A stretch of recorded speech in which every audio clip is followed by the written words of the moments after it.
Hi guys, it's Mark from anypond.com, your trusted resource in the UK for ponds and water features. And today I'm in Florida at Kamp Kenan and we're checking out his new rec pond.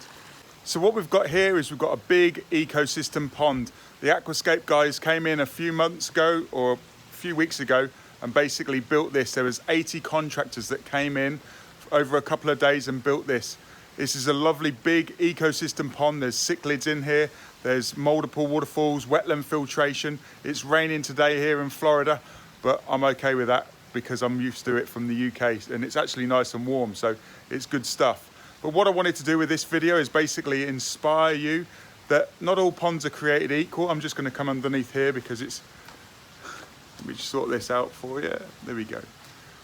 So what we've got here is we've got a rec pond, and in the sun there's no better way than cooling off in your own back garden. This is a fantastic water feature. You've got a negative edge at the top end there.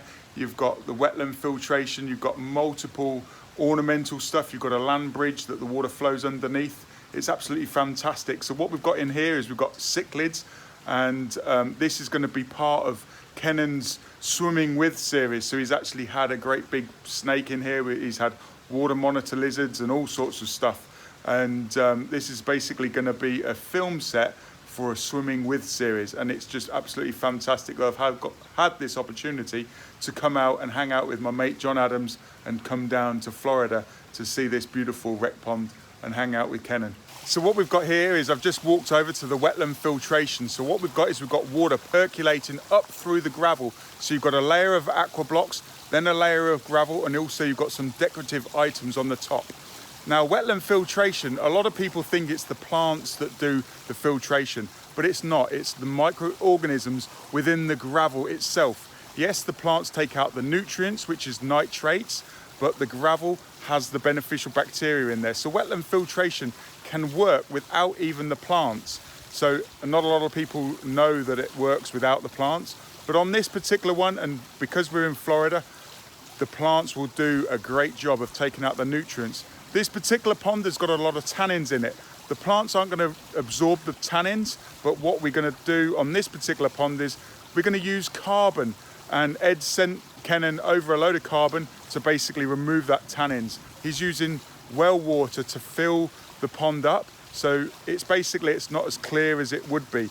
Out the front of the house, there's other ponds with cichlids in there, and you can see there's a tea-coloured pond. And that's the tannins. It's just like the tea. It's just like having black tea. It's not harmful to the fish. I actually think it's beneficial in some ways because you don't get the algae growth. It's just like putting in a pond dye.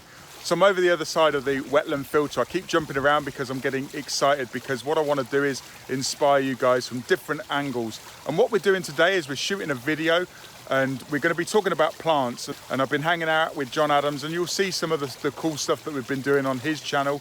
And we're going to put in a bed for serencenas, or pitcher plants, plant that we don't hear a lot about in the UK, but they will survive in our climate. So we're just basically taking different clumps. See, the flowers are just starting to come up. Wow, so in our area, they're just waking up. Serencena for the Latin junkies. Yep, I would say this is a medium-sized pitcher plant. Okay. This is going to be green. These ones, look at these beautiful red tops. I mean, yeah. That's a dormancy. It'll just be a blast of color. These are from Tennessee, so obviously it's... My wife's been growing these for almost a decade. Oh, so wow. Check these guys out. There's a whole nother species right here with the big baller roots. And look at how rich that soil is. Yeah, we want to keep that. That's the same. That's the same stuff that we put in here. So awesome. That's the same peat moss that we built this whole bog with. All right, so let's clear the mulch. Let's do it. All right, so we got to get moving, but I definitely want to save these plants. I think maybe the wetland. The Pondateria, you see the way that these are going black? Yeah. Because there's not enough water. Okay. So the Pondateria, or the pickerel rush, is basically a case of they want to be up to 1/3 of the foliage under the water. Okay. I think this one's Alisma. I'm not 100% sure. It might be an Echinodorus, because obviously I'm out of my comfort zone here in Florida. Yeah, no worries. Echinodorus. I got a Diplopopolis over here. Right. Boom. That's awesome. See, I can do that the with pond advisor. Yeah. I can tell you about stigmatellis, paradellus, and blah blah blah. But this is good because you know what I love about what you bring to the table is your passion for plants, and then you bring me an actual scientific plant nerd and horticulturist for water gardening. So there you all go. right, so the first things first, I guess I should start pulling up some of these plants, huh? Yeah, we'll get them let's do out. it. So this is I'm excited about this because I'm really looking forward to getting the plants established in the wetland, because this is basically the powerhouse of my pond, isn't it? Absolutely, this is what's going But to the, filter but the, your water, the so. plants don't do a lot of the filtration. They take out the nutrients, Yep. but it's the beneficial bacteria in the gravel that does the That real hard really work. does it. Okay. So you can have a wetland without the plants, but you can with plants it's great. Okay, cool. My question is this. Do you want me to dig out some of the gravel to put it down in the gravel? Yeah, I would. It's up to a Nestle third of it the in. foliage. So it's basically, as the plants are small, then obviously it's hard to go really deep, but they will go. These plants will grow about 4 to 5 feet tall. Yeah. So you can go down nice and deep, but don't bury them. That's the only problem. So what we've got here is we've got the same plant, and you can see this one that's been in the ground. That's more of a green leaf. And this one here is a yellow leaf. So this is actually a sign of stress, or the sign of not having enough water. I can't see the camera because the water on my glasses. But basically it's a case of, you can see the yellowing. It's deficient in some sort of nutrients. Oh man. So basically, because of the big pond, you can feed these, or you can just let it grow. And over time, as the nutrient levels build up, it will grow green, nice and vivid. As soon as all your cichlids do a little more pooping in there, you'll get some more nitrogen and the plants will green up. There you go. That's exactly right. Again, work in threes. Yeah, so basically what I do is I'll tend to work in odd numbers. So it's 1, 3, 5, 7, from a cosmetic point of view, just to keep that water gardening, just to keep the balance, the easiness on the eye. Right. So what we're doing is we're planting this pondateria next to the other pondateria because we've got 3 clumps.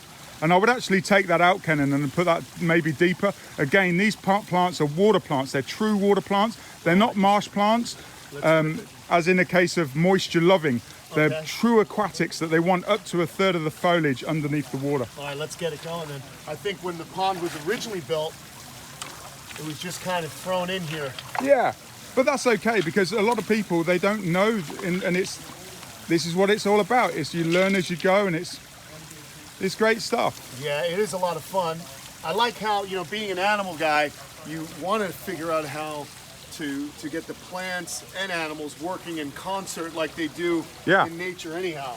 So this is great. You get the best out of them, It's basically a case of, a lot of people ask me, I just put plants in the gravel. Well, from a plant point of view, they don't want to necessarily be in gravel. Yeah, they'll survive in gravel, they'll do okay in gravel, but the plants want that peaty swamp. They want the conditions for each and individual plant. And what I normally tend to say, if people want flowers, then you need to give them a bit more TLC. Like a water lily, you can put them into the bottom of the pond, just literally tie a weight and throw them down into it. But a lot of the time it's a case of, the anchorage isn't the important stuff, it's the growing media that they're actually in. So, it's like the fertilizer. If you've got enough food on the bottom, the fish waste, the silt, they're going to do really, really well. But in a garden pond or a rec pond scenario where it's actually fairly sterile still, there's no nutrients, so they're going to outcompete themselves for nutrients. So feed in the water lilies. I see there's a tub of fertilizer over there, so we can actually, here in Florida, you've got the climate, so they will need a lot of food. Where in the UK, we don't feed the plants because we don't have the temperature. So a lot of the time you can actually burn the plants by feeding them too much. So going back to the rule of thirds, what we're doing is with this papyrus or dwarf papyrus, we've got one just here, we've got one just here, and we're going to put one over near the back, near the bowl. So again, that gives it's a lot easier on the eye. So we've got 2 big clumps. Now we're going to put the third where Kenan's standing, and he's just dug a hole in the gravel, and John's just preparing it now for that hole. So when I talk about plants, what I do is I basically do the 4 Ds. See, what you've got is we're talking about pruning. So it's the dead, the dying, and the diseased, and then detail. So that's more, the detail is more from an ornamental standpoint.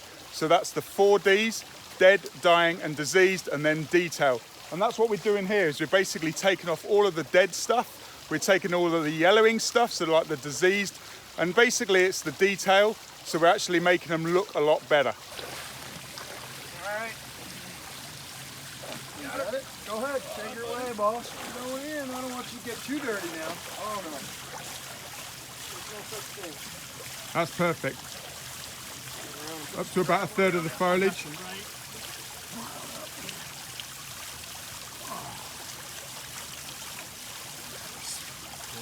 Nice, good. Yeah, that's good. And this is similar to papyrus, right? It'll lay It's down. dwarf, yeah. Yeah, I'm not sure if it, but it's the dwarf papyrus. But yeah, it will definitely spread 100%. Cool. Awesome. But this is, in the UK, they don't get that big because we don't have the climate. Where obviously the humidity here, they're perfect. And you were telling me about the fern at the back. Did you take that out of water, or was that the leather fern? Did you take that out of water, or was that in just damp conditions? Originally, this plant lived in the back of my property where periodically it gets inundated with water, and then I moved it up to the front pond where it was kind of drier. Maybe what I would recommend is maybe putting that in the peat bog or somewhere where it's moist rather than aquatic, because I don't think it's a true aquatic fern. Let's do it. I only put that there yesterday, so that would be awesome. That would be my guess of what it wants. Yeah, it wants moisture. It's moisture loving rather than true aquatics. So what we've got here is we've got some of the plants. We've got the papyrus here. We've got Thalia, and these pronunciations might be different in America, but back in the UK we call these Thalia. Lovely, great big flowers. We've got umbrella palm, and this is the easiest plant to propagate. Literally, it's a case of you just pull it off. And literally you can put that in a cup of water and they'll basically grow just like this one down here. They just fall over, and every single one creates a new plant. So it's one of the easiest plants to propagate. So what they do in the wild is they just basically bend over and a new plant grows. So my name's Mark, the Pond Advisor, and I'm here to support you dream, plan and enjoy ponds and water features. And if you like this sort of stuff, put it in the comments section below and ask questions. You know, just put it out there. I'm here, I'm available. You know, I get it all the time when people come up to me and they're scared, or it's basically what I'm trying to get to is come up to me and ask a question, or put it in the comments section below. It means the world, and I want to answer your questions. And I'll see you in the next video.